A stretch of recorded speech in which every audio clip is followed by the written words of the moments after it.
Thursday morning here on KSJE, and it is time to talk about this weekend's Symphony Weekend in Durango and Farmington. Thomas Heuser is here in the studio for the first time in a long time to talk about the Symphony this weekend. Thomas, welcome back in person to KSJE. Thank you for having me, Scott. It is so good to be back here in the studio with you. Right, which means you're in Farmington and you're traveling around and visiting with folks today, and so it's all good. It is good. You know, right? I mean, we're still in a pandemic, but we're happy to be reopening and getting back to something like a normal setup here. Right. The Symphony had its first concert of the season last month, of course, and so first in-person event in the concert hall in both Durango and Farmington. So this weekend is concert number 2. Concert number 2 of our 36th season. We're calling The Sound of Resilience. Obviously, that's a really wonderful theme for this year because we do feel like we've learned a lot, but we are resurrecting ourselves from this trying year. And the first concert with in-person audiences was as wonderful as could be expected, just to have that energy of the audiences back. Right, exactly. Yeah.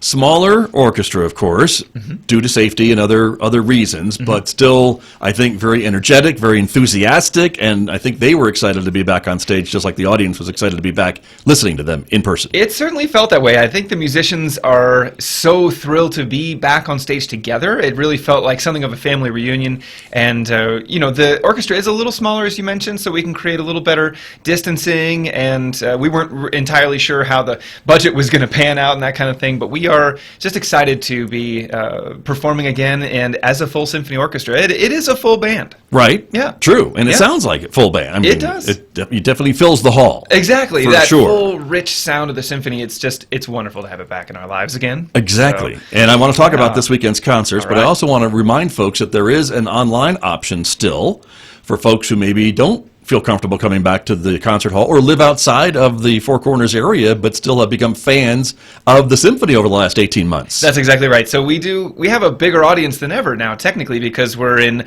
all states, all countries. We're around the world at the San Juan Symphony, thanks to the online streaming option. And again, that's one of the silver linings of this last year, is that we learned how to do it and what's the best way to put ourselves forward online. So we do have the streaming concert from Saturday night available then live, but also for a 2-week period after the concert for viewing on demand. So lots of options to get in touch with the symphony. There you go. Very, very good. And so talk about the lineup for this weekend of what you've got planned, because this is a concert called Romantic Atmospheres. Yes, Romantic Atmospheres. There's so much to unpack here, but it's 3 works from the Romantic era that are all shedding light on this phenomenon of romantic music in a different way. And we've talked a lot in my lectures, and there'll be another online lecture this week for folks to view that unpacks this term to even greater detail. But romantic music, of course, followed romantic literature. And romantic literature was very focused on the characters, their personalities, their inner lives, their psychologies and emotions, and also very evocative and depictive of the place and the time and the setting. So with all of that, these 3 pieces take that question of what is a romantic piece of music in a different direction. So we have on the concert the music of Louise Farrenc, a French woman composer who's not very well known, but really should be, one of the archetypal romantics, and we'll talk a little bit about her. We have also the music of Alexander Borodin, one of the great Mighty Five of the Russian nationalist romantic composer group, and the Unfinished Symphony of Franz Schubert, which I know is an audience favorite. So we're getting these 3 different takes on romanticism from 3 19th century composers. Should be beautiful, familiar music for people to get excited about. Very, very interesting. And you say familiar music, and yet I don't know, maybe some of these folks aren't very familiar with, right? At least 2 of these composers.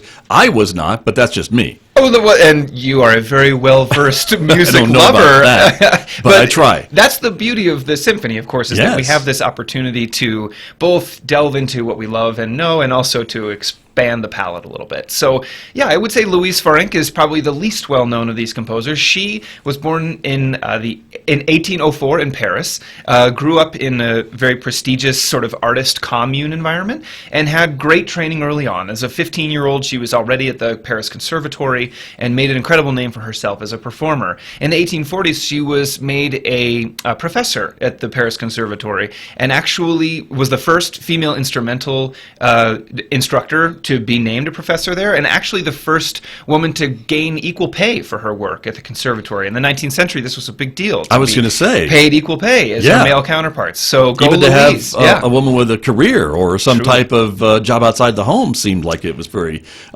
innovative. It's true, and there are other wonderful examples from the era. She was at the same generation as Clara Wieck Schumann, Robert Schumann's wife, who was also a piano virtuoso. So there was a niche, but it was very, very seldom pursued, as you mentioned. So Louise Farinck is very important historically in that way as a pioneering woman composer, but her music is not performed very often. It's rich, it's very, very harmonically rich and melodically rich, and there's a lot of it. There's quite a bit of chamber music that was the most famous in her lifetime, as well as works for the symphony orchestra, that's 2 overtures and 3 symphonies, and a huge body of piano music, because again, she was the piano professor.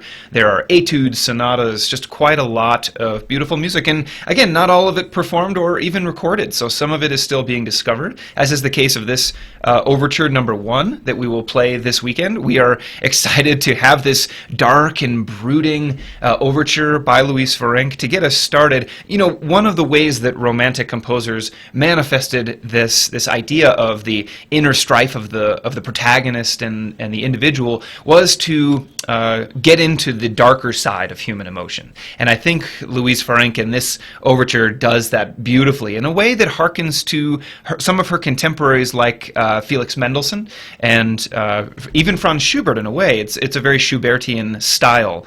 Very rhythmical, very exciting, but in that dark minor key to give this sort of agitated sense of forward motion and emotion. So we love playing something that audiences maybe haven't heard, but that it still is relatable and is something that sounds like the kind of music that we're used to at the symphony. Right, and follows this theme that you've got of these romantic atmospheres, right? Yeah, and so I think the atmosphere for her is it's the agitated, it's the sentimental and the brooding, and so that gets to, what opera overture traditions tend to be, which is setting the mood, right? So this one is very much the mood painting, the sort of attitude piece that we have on to get us started here with this Romantic Atmospheres concert. Got you. Yeah. Very interesting. My guest this morning, Thomas Heuser, is here. He is the music director, of course, of the San Juan Symphony. Back in concert this weekend in person. Again, it is in Durango on Saturday night and in Farmington on Sunday afternoon. So 7:30 p.m. Community Concert Hall at Fort Lewis College on the 13th. Sunday afternoon, 3 p.m. here at the Henderson Performance Hall in Farmington on November the 14th. That's right. And just to reiterate, the Saturday night concert will be broadcast live, and anyone who purchases an in-person ticket also gets that live stream. In the event that they want to watch it later or they end up not feeling good on the day, they can stay home and still see. There you go. Or if you're listening or watching us from outside of the local area and cannot just drive over to Farmington or Durango this weekend, you can watch it in the comfort of your own home this weekend or for the next, 7 days? 2 weeks. Oh, pardon me, 14 days. Yep. I should know that because I'm on the board, which I always like to remind people that I serve on the board of the San Juan Symphony, and so I should know some of these things. We are grateful for that, Scott. Well, I am grateful to still be on the board and be able to contribute in some small way, so thank you for that. Talk to me about the other composer that you have, who maybe is not as well known as the final composer. That's right. So Alexander Borodin is one of the so-called Mighty Five, the Russian Mighty Five, the Mighty Handful. There's a number of translations. But these 5 composers were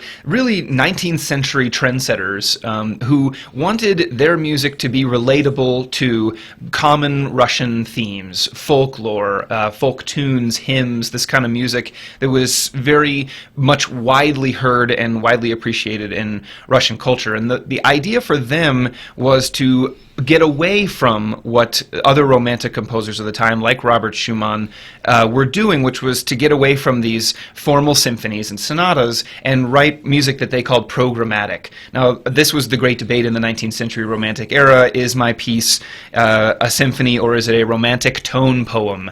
And the tone poem or the tone picture, tone painting, all of these works for the orchestra were designed to tell a story or paint a picture or set a scene. And Borodin and the other Russian composers like him were fixated on that and made it really their goal to write music that was approachable and could be understood as having this, quote, program that said something outside of itself. Now, Borodin, it should be mentioned, did a number of wonderful works in that style, in particular this tone poem called In the Steppes of Central Asia that we'll be hearing this weekend. But he also wrote symphonies. He also wrote chamber music like string quartets. So he was kind of straddling the line. And not only that, in his lifetime, he was not known as a composer so much as a chemist. Borodin was trained as a chemist and had a career developing different compounds and publishing like 20-some papers on this sort of these chemistry procedures and things. So a very interesting guy who had music as a hobby, sort of. The 19th century side hustle, is what you're telling us. Yes. Music being the side hustle. Right. The career was the chemist. Yeah, that's right. So very fascinating individual, and was sort of the last one to join this group of Russian composers, headed up by Lyadov and Mussorgsky and Rimsky-Korsakov. These are all names that are big in the Russian tradition. So definitely. So Borodin writes this tone poem in the steppes of Central Asia. You can imagine this is the great plateau that stretches across much of Russia and even China below the Himalayas. And so it's vast landscapes, very wide open, and that openness in the picture is what Borodin is doing here. And this is the other real romantic atmosphere goal for composers, is to set the scene, really create a sense of place, and to have there be this sort of sweeping a landscape, for lack of a better word. And that's where we are. We're on the steppes of Central Asia. And I think for our listeners in the Four Corners, there's a lot of parallels to Utah, Nevada, here in New Mexico. We have a lot of open spaces here in the West, for sure. Big sort of cliffs and structures and lots of wide openness. You can hear the breeze really gets this piece started. And then it has a simple central melody that repeats from the English horn to the strings and across. And again, it's a very simple, folk-like melody, so that it could be easily relatable to audiences at the time. Right, very interesting. And again, I would, and I don't want to compare these great composers to maybe modern day, but I would think some of the music we could compare it to would be maybe music we hear in movies and things like that, when the scenes are shifting, or things to give us that imagery and kind of match the scenes we see on screen. Yes, absolutely. This really is the kind of thing you would see in a film now, where you want to have the music and the picture very synced up. You're exactly right. And so I think not all of his music does this, but this is a great example of one of these tone pictures for orchestra. Very interesting. Very good. All right. And last but certainly not least, we should talk about the final composer in this concert this weekend. Yes, Franz Schubert's Unfinished Symphony. This symphony was actually one of the reasons why I went into conducting. I've always had a special place for the Unfinished Symphony, as I know many performers do. It is very powerful, very emotional, and unique in the field because it is quote-unquote unfinished. Now, this issue of its being finished or unfinished has a lot of debate. He has 9 symphonies proper, and the 9th was one of the longest at the time, and it followed this piece. So the question is, why did he have a short 2-movement symphony, whereas there are typically 3 or 4 movements? Why is this piece structured the way that it is? And we could sit here and talk about that all day, but the important takeaway is that it does stand the test of time as a standalone 2-movement symphony. Relatively short, only about 20 minutes long, but filled with incredible tension, incredible melodies, and a beautiful sort of sweep of emotions from beginning to end. So this, to me, it is a symphony that Schubert was doing what a tone poem was trying to do as well, where it's shorter, it's more concise, not as much development and drawing out of the themes, more just to sort of paint an emotional picture and give a short, sort of brief sense of what is going on psychologically in the character. You really can hear in this music a sense of psychology, a sense of personality of either the composer or the protagonist, or whatever you see and hear in this music. I think it comes across as very personal. So there again, we have this romantic artist in the form of Franz Schubert, who himself was kind of the archetypal protagonist. He was sort of sickly in his lifetime, had an incredibly prolific career as a writer of songs, setting the text of Goethe. He wrote more than 600 individual songs in a lifetime where he only lived to be about 30 years old, died of syphilis very young. So this incredible outpouring of music from this genius composer, and we have this two-movement symphony, very, very well known and beloved. And the question is, why is it two movements? It's a fun psychological experiment. Interesting. We have a little sample that we can listen to, so we'll hear a little bit of Schubert's unfinished Eighth Symphony.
A little sample there of Franz Schubert's great unfinished symphony. It is one of the selections that we'll be hearing this weekend at the San Juan Symphony concert in both Durango and Farmington. Thomas Heuser, the music director of the symphony, is my guest here on the radio, back in studio, which we're so excited about. So again, welcome back.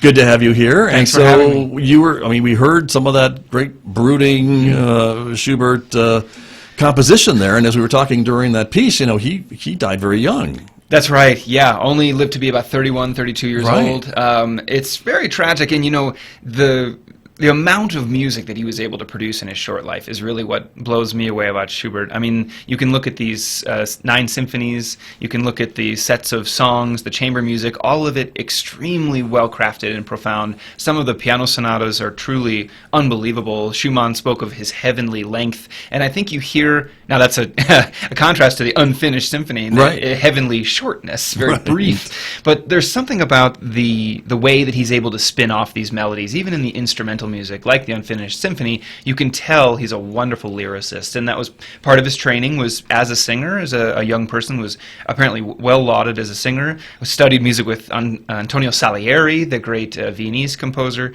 So.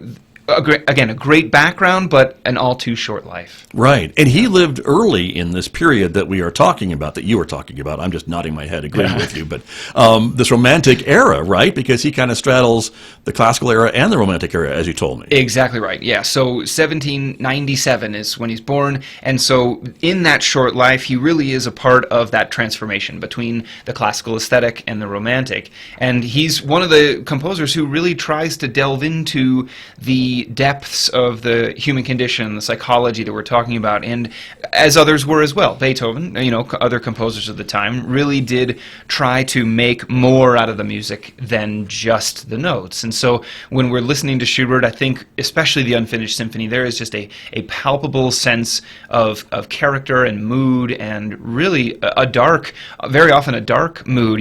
We were just getting to, in that beautiful Bernstein recording, the moment where the opening introduction music returns, and it just seems to sink deeper and deeper and deeper into this dark emotional place. It's very profound, and there's a lot of energy on the part of the orchestra to make that happen, to make it come across for the audiences. But even if you had a robot playing it, it still has this power, just an incredible power to move. And I think that's the beauty of Schubert's music. Right. Yeah. And so all these 3 pieces together on the concert this weekend.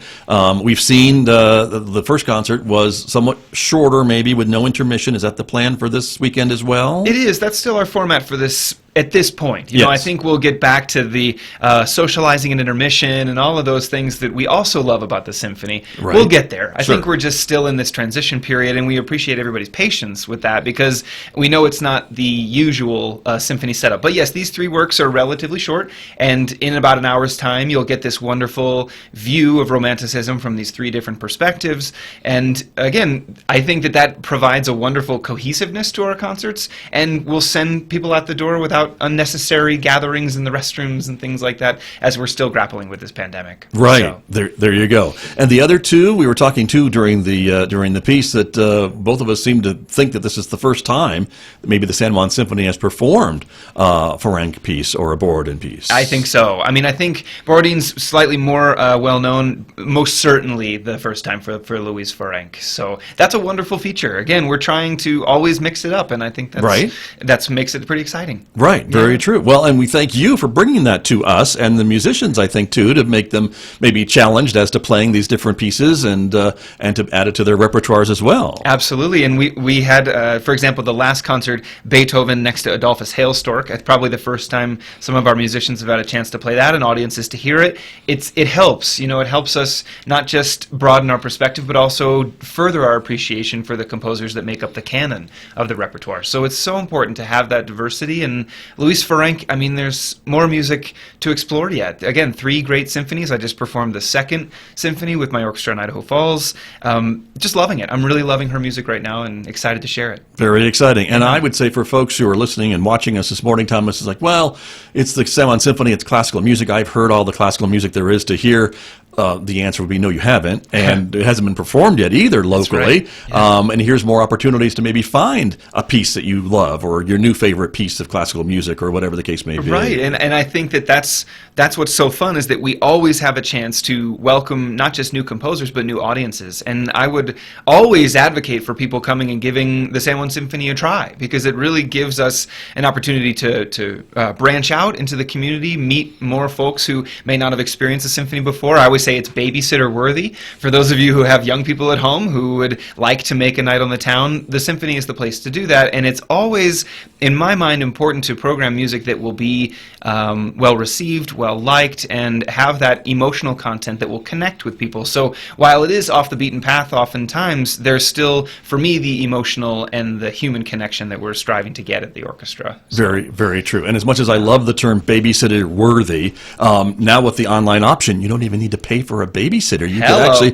put the kids to bed and watch the concert. Hello, I didn't even think of that. All right, Right? well, that's perfect. So then you have no excuse. Right, there you and go. you know, the beautiful thing too is that the online option is very affordable. It's for your entire household. You could actually introduce young people to this music and to the orchestra through the online option. So that's a great point, Scott, and I think we'll get some families online thanks to that. Look, I hope so. Yeah. Again, sanjuansymphony.org is the website to go for more information. If you want to buy a ticket to get that online, that streaming option, it comes with every ticket, correct? So Right. you have both. Yeah, so you can, if you buy the in-person option, then you get that online stream, and you can also buy the online tickets individually. Got it. So that's a really nice feature. And also on our website is, again, information about the rest of the season, as well as the links to online lectures, program notes. Again, a lot of things have just moved onto our website now, so make sure you get on there and check it all out. Right, because as much as I love having you here talking about the music and the stories behind the music and the composers,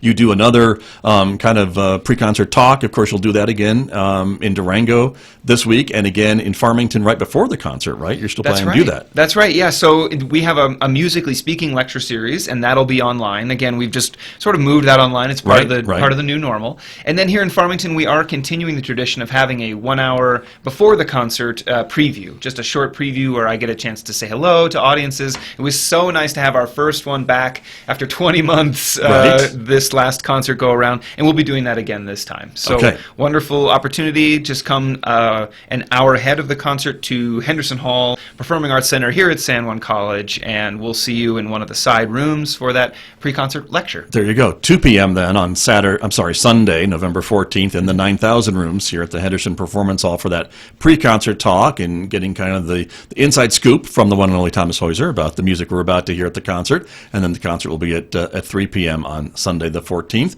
or of course Saturday evening the 13th at 7:30 p.m. at the Community Concert Hall at Fort Lewis College in Durango. It is the San Juan Symphony, and just have a couple minutes remaining this morning, Thomas. So look ahead at the rest of the season if you can do it quickly. All right. I don't know how much time I left you. Not enough, I know. But well, I'll bash through it very what do you quickly. got? Yes, Again, sir. we've got it all up online at sanjuansymphony.org. Our concert in February is called Perpetual Motion. We're going to be welcoming violin soloist Karen Kim for the Samuel Barber Violin Concerto, as well as two other 20th century composers, Florence Price and Albert Rousseau. So a real wonderful look at 20th century music on the February program. We're ending the season in April with the music of Tchaikovsky and a world premiere by composer James Stevenson. So much to look forward to. Very exciting. And I know there are still plans for a family concert that got moved from October, hopefully to the spring. That's right. We're excited that vaccinations for young people taking off. We, of course, are advocating for vaccines, boosters, regular testings for the community to get us out of this pandemic. And hopefully that youth concert being moved to May will be an opportunity to play Carnival of the Animals for audiences of all ages at the San Juan Symphony. Wonderful. Another great reason to support the symphony. Thomas, it's always great to have you on the program. Even better to have you here in person. Thank you for making the trip down, and we'll see you at the concert hall. Oh, I can't wait, and thanks, Scott, for having me. You bet. You bet. Great to have you here. Thomas Heuser and the San Juan Symphony in concert this weekend.